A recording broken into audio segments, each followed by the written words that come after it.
तख्त बदल दो, ताज बदल दो, बेईमानों का राज बदल दो। 1989 के चुनाव में चौधरी देवीलाल का यह नारा भ्रष्टाचार के खिलाफ जनता की आवाज बना। इतिहास फिर दोहराया जा रहा है। एक बार फिर भ्रष्टाचार के खिलाफ बेईमानों का राज बदलने की बात हो रही है।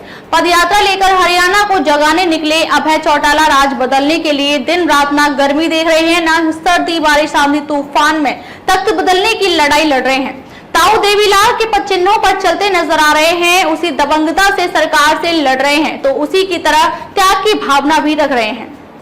मैं अंजना द विश्व प्रेम न्यूज और हरियाणा न्यूज फ्लैश से। तो आइए शुरुआत करते हैं आज की प्रमुख खबर से।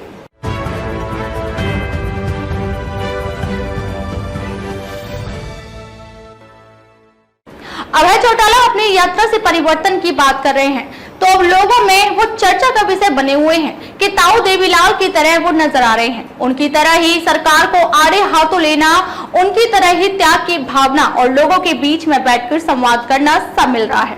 विधानसभा में जब वो गरजते हैं तो देवीलाल का वो रूप याद आता है जब प्रदेश के गवर्नर को थप्पड़ जड़ दिया था। इस किस्से को लोग अक्सर सुनाते हैं कि मामला क्या हुआ था। हरियाणा में 1982 का चुनाव हुआ था। 90 सीटों वाली विधानसभा में 36 सीटें जीतकर कांग्रेस सबसे बड़ी पार्टी के तौर पर उभरी, लेकिन भारतीय राष्ट्रीय लोकदल का बीजेपी से चुनाव से पहले से गठबंधन था। इस गठबंधन को 37 सीटें मिली थी। किसी पार्टी को स्पष्ट बहुमत नहीं मिला था। अब ये राज्यपाल पर था कि वो किस गठबंधन को सरकार बनाने के लिए बुलाते हैं। उस दौरान हरियाणा में गणपत राव देवजी तपासे राज्यपाल थे। राज्यपाल ने पहले देवीलाल को 22 मई 1982 को सरकार बनाने के लिए बुलाया। इसी बीच भजनलाल कांग्रेस और निर्दलियों को एक कर उसके नेता घोषित किए गए। उनके पास बहुमत के लिए जरूरी 52 विधायकों का समर्थन था। तपासी ने तुरंत भजनलाल को बुलाया और मुख्यमंत्री पद की शपथ दिला दी। देवीलाल बहुत नाराज हुए। वो अपने और बीजेपी के विधायकों के साथ राजभवन पहुंचे। उनमें और राज्यपाल के बीच विवाद होने लगा। ये विवाद इतना बड़ा कि ताऊ देवीलाल राज्यपाल की ठुड्डी पकड़कर बात करने लगे। तभी लोगों ने गुस्से में ताऊ को तपासे को एक थप्पड़ लगाते देखा।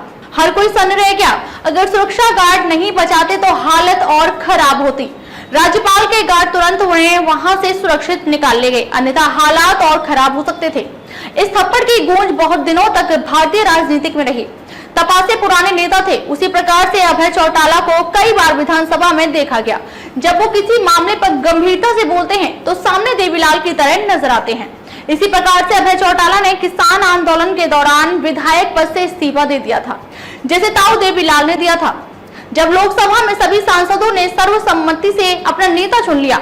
अगर वे चाहते तो प्रधानमंत्री के पद की शपथ ले सकते थे, लेकिन उन्होंने त्याग की भावना दिखाते हुए प्रधानमंत्री के पद का ताज अपने सिर से उतारकर श्री वीपी सिंह के सिर पर रख दिया।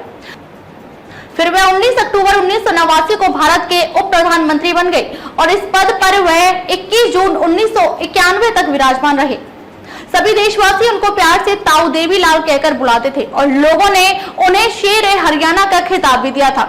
आज अभय चौटाला को भी तभी अभय ही सत्य कहा जाता है। भ्रष्टाचार को लेकर अभय चौटाला का रूप सदन में तो देखते हैं, पर जब और ज्यादा जा गए तो फतेहाबाद में उन्होंने जमीन के मामले में दहाड़ लगाकर पैसे वापस करवाई। इसी तरह से भ्रष्टाचार पर देवीलाल सख्त थे। देवीलाल के बारे में बताया जाता है 1989 के लोकसभा चुनाव में राजनीति की धुरी रहे। ताऊ ने वीपी सिंह के साथ देश भर में यात्राएं की और जनसभा कर लोगों के बीच पहुंचे। इस दौरान राजस्थान के अलवर जिले के बहरोड में 3 बजे उनकी सभा होनी थी, लेकिन ताऊ रात 10 बजे तक नहीं आए। इतना समय बीत जाने के बाद भी लोग मैदान में डटे रहे। इसके बाद जब वो मंच पर आए तो छा गए। इस दौरान ताऊ ने नारा लगवाया, तख्त बदल दो, ताज बदल दो, बेईमानों का राज बदल दो। यह नारा भ्रष्टाचार के खिलाफ उनकी लड़ाई में अहम हथियार बना। अब थोड़ा देवीलाल के बारे में और जान लेते हैं। हरियाणा के सिरसा के चौटाला गांव के जाट किसान घर से ताल्लुक रखने वाले देवीलाल का परिवार राजनीतिक रसूख वाला रहा है। उनके बेटे पोते और परपोते राजनीतिक में सक्रिय हैं। ताऊ देवीलाल जमीनी पकड़ वाले नेताओं में शुमार किए जाते हैं। ग्रामीण जनता से हमेशा उनका संपर्क बना रहा। अचानक से किसी गाँव में पहुंचकर भोजन करना, हुक्का पीते हुए ठहर गवे अंदाज में लोगों से बातचीत ने उन्हें जननायक का दर्जा दिलाया था। वो प्रधानमंत्री बनने के बाद का दौर चौधरी देवीलाल के लिए बहुत ही खराब रहा। उसके बाद हुए 3 लोकसभा चुनावों सन 1991, 1996 और 1998 में चौधरी देवीलाल हरियाणा की रोहतक सीट से खड़े हुए, लेकिन भूपेंद्र सिंह हुड्डा से तीनों चुनाव हार गए। आखिर में उनके पुत्र ओम प्रकाश चौटाला ने 1998 में उन्हें राज्यसभा का सदस्य बनवा दिया। और राज्यसभा का सदस्य रहते हुए 2001 में उनकी मृत्यु हो गई। खैर, अभय चौटाला अब उनका लोक लाज से ही लोक राज चलता है कि नारा पर लगे हुए हैं। ऐसे में अब देखना दिलचस्प रहेगा कि अभय चौटाला की देवीलाल की तरह बनती छवि सत्ता में पहुंचाने तक कितनी काम आएगी। खबरों में अब तक के लिए बस इतना ही। फिर होगी आपसे मुलाकात कुछ ऐसी ही खास खबरों के साथ। तब तक के लिए नमस्कार और देखते रहिए द विश्व प्रेम न्यूज और हरियाणा न्यूज प्लस। खबरों में अब तक के लिए बस इतना ही। फिर होगी आपसे मुलाकात कुछ ऐसी ही खास खबरों के साथ। तब तक के लिए नमस्कार और देखते रहिए द विश्व प्रेम न्यूज और हरियाणा न्यूज प्लस।